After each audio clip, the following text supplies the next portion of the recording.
Hi everybody, and I'm just going to open up a demo primary school sheet, very similar to the one you have.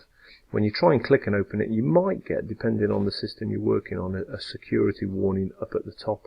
If you do, just click on Enable Content, and you may also get this pop up, especially in a school. If there's some security settings, just click Continue and then click Yes to the question, do you want to make it a trusted document? Okay, so I've got my 3 students here, and you can see that Freddie's foot stop on the information that comes from local authority that he's also in local authority care.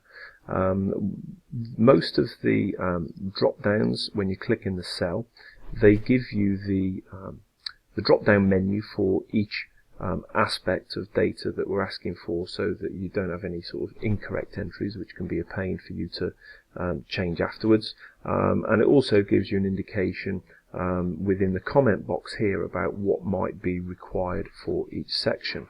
So moving along the columns, we have the SEN status, their SEN detail, whether or not they're in local authority care, their current attendance, so just for this student it might be 98.2 would be absolutely fine to enter. Whether or not they are pupil premium, so just enter yes or leave it blank. Is English an additional language for Betty blogs? Now I'll just leave that blank. What's the reading age? Now with the reading age it says here enter a false decimal, so 8.4 would indicate the reading age of 8 years and 4 months. So perfectly, that's what Betty is. Same for the spelling age. Is literacy support needed in your opinion, yes or no? We would eventually remove these children from foreign languages lessons so they can receive support. So it would be very, very low reading ages, sort of around 6. That might be an indicator for suitability. It says here that Betty's 8.4, so I'm going to leave that blank. Attitude to learning grades.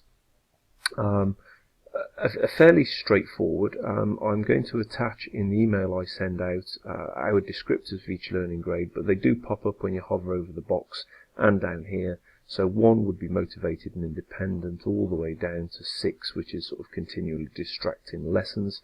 So you choose where it is, 3 being positive, 4 being just negative. So I'll go for 3. And then the English teacher assessment, maths and science. Now, it's not necessarily age-related expectations. It's, in your professional opinion, a 5 would be average attainment for a Year 6 student.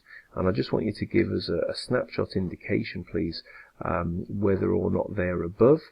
And, of course, 9 would be way, way, way above.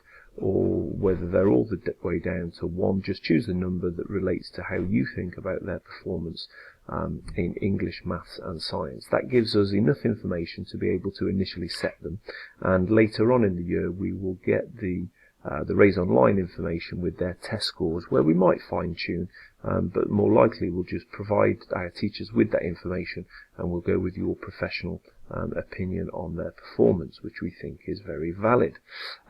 Same for maths, same for science.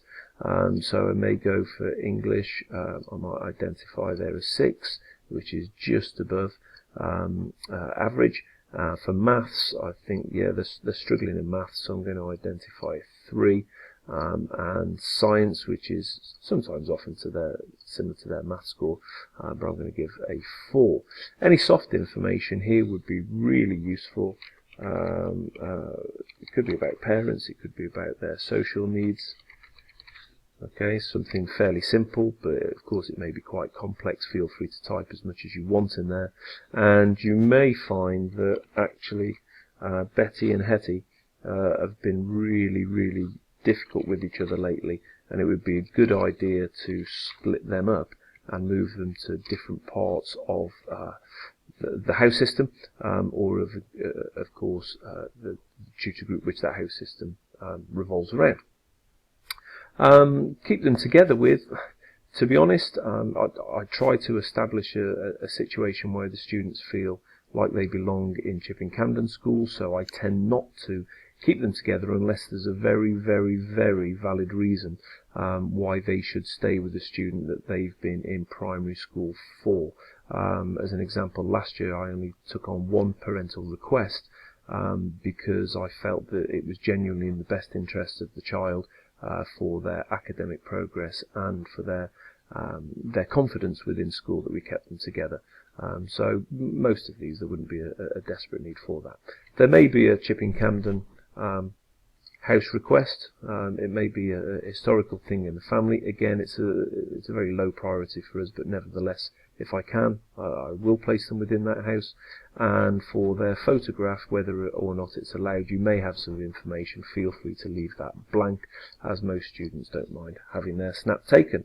And that's it. All you need to do then is save a copy for yourself and email it back to me at the email address dhilditch@ccsacademy.net, and I've included that within the email. Thanks very much. Look forward to receiving all of that data from you and crunching it over half term. Can't wait. Cheers. Bye bye.